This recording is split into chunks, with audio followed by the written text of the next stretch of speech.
What's up, guys? Armchair QBs here, going over our Week 5 matchup previews. We have 123rd Rounders plus Rams versus ThisHoeSlaps.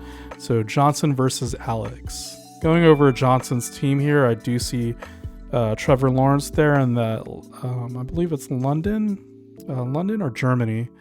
It's the European game there. I believe it's London against the Buffalo Bills. I do like that, especially when you have a better team going up against your quarterback, because if Trevor Lawrence ends up trailing, so Trevor Lawrence and the Jags end up trailing Buffalo on the scoreboard, it's going to force Trevor Lawrence to throw more and less handoffs to the running backs. So you want those type of games for your quarterback where they're trailing from behind and they're forced to throw, versus being a blowout to where they either get pulled early or you have more of the usage going towards the running back, or both.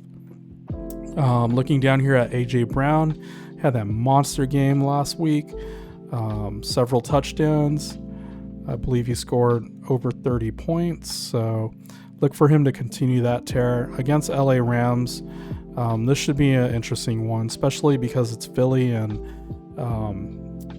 Jalen Hurts is more mobile. It's not going to be as easy for Aaron Donald to get that pass rush and to sack Jalen Hurts. So I don't think there's going to be as much of an issue here with AJ Brown getting his targets. It is in LA, so it is in the dome and there's no worry of weather. So it should be a good spot here for AJ Brown. Moving down the list to Bijan Robinson here. Yeah, Bijan Robinson going up against Houston. Houston's offense has been one of the high points of this season, one of the unexpected high points with their coaching there and their offense. You just look at what CJ Stroud is doing as QB and the points that Tank Dell and Nico Collins are putting up. So if Houston ends up going above in this game and going ahead of Atlanta, look for Bijan Robinson to get more passing work. He already gets all of his points in rushing and receiving yardage, but so not as much of a touchdown equity, especially because Atlanta is they like to eat the clock and slow down the game a lot, so less opportunity for goal line work. But nonetheless, he'll still get his points there. That's something you like when you see that your player gets all of their points in usage, whether it's rushing or receiving work. So at that point, if it's a touchdown that they get, then it goes from a good week to an amazing week. You have Travis Etienne here going up against the Bills. Interesting stack there that Johnson has with Trevor Lawrence and Etienne. It's something that I typically don't like, because if you have a QB and a running back, if the QB is getting points, it's typically because he's passing it to a wide receiver. So if your running back, in this case Etienne, is scoring points through running or rushing, then that means that Trevor Lawrence isn't getting any of those points. So just a little negative correlation there. But Etienne does catch passes in the backfield. So we'll see how that goes, especially if Buffalo goes ahead and Trevor Lawrence is forced to pass. Then still look for Etienne to start getting some of those passing dump offs, especially maybe in the 2-minute drill, or if they're playing from behind, just speeding up the tempo. Looking down here at Johnson's flex, he has Gabe Davis. Gabe Davis is one of those boom or bust players. It's nice that he's going up and he has that stack against Trevor Lawrence and the Jaguars. So Johnson does have pieces. He has 3 pieces in this, or actually 4 with Dalton Kincaid.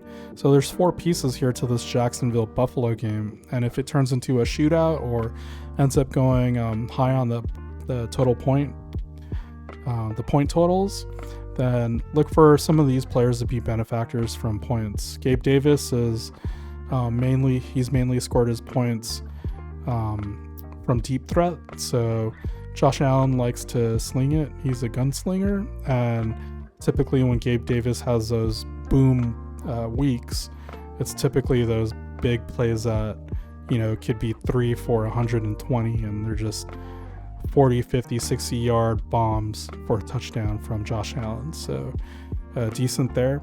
The one thing that I would say with Johnson's bench here, he does have Garrett Wilson going against my Denver Broncos. If Zach Wilson could play even just 75-80% of what he showed us on Monday Night Football, I would actually think and consider playing Garrett Wilson over DeAndre Hopkins or Treylon Burks.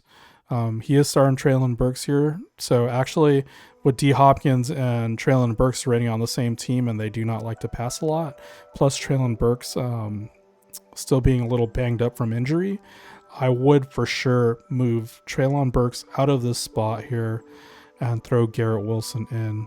If anything, you move Gabe Davis to the wide receiver spot here, and then you move Garrett Wilson into the flex because of the 125 later game. So remember, guys, you're always starting your latest games in the flex, just in case those players go out. It gives you more flexibility with whatever position you might be able to find as a replacement last minute.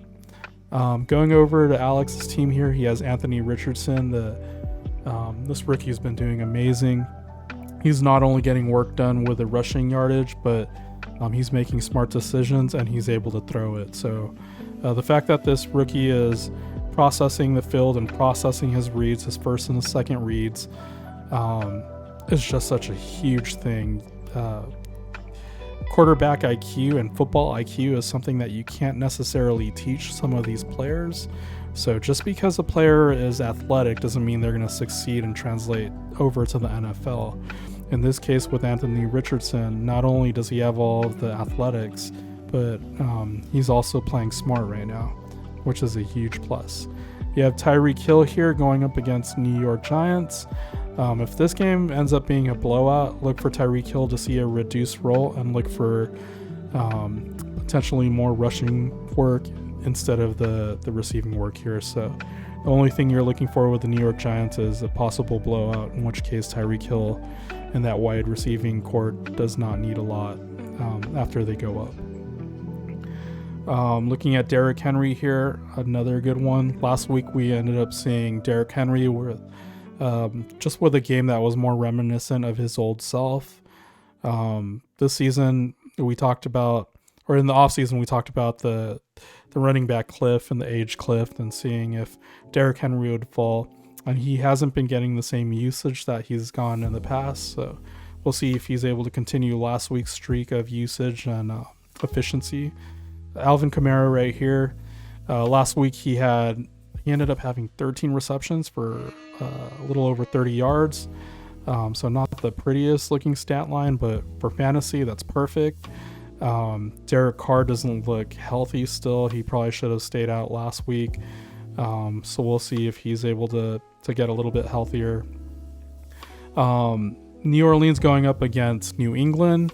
Bill Belichick is really smart at basically shutting down whoever a team's strong point is and best player is. So we'll see if Kamara gets shut down here with a New England defense. I know they just signed this morning J.C. Jackson. So J.C. Jackson goes from New England, signs a big contract with LA Chargers, and then now is traded back to New England. So we'll see how that fares with New England's defense, especially with them being a little banged up there with some of the season-ending injuries.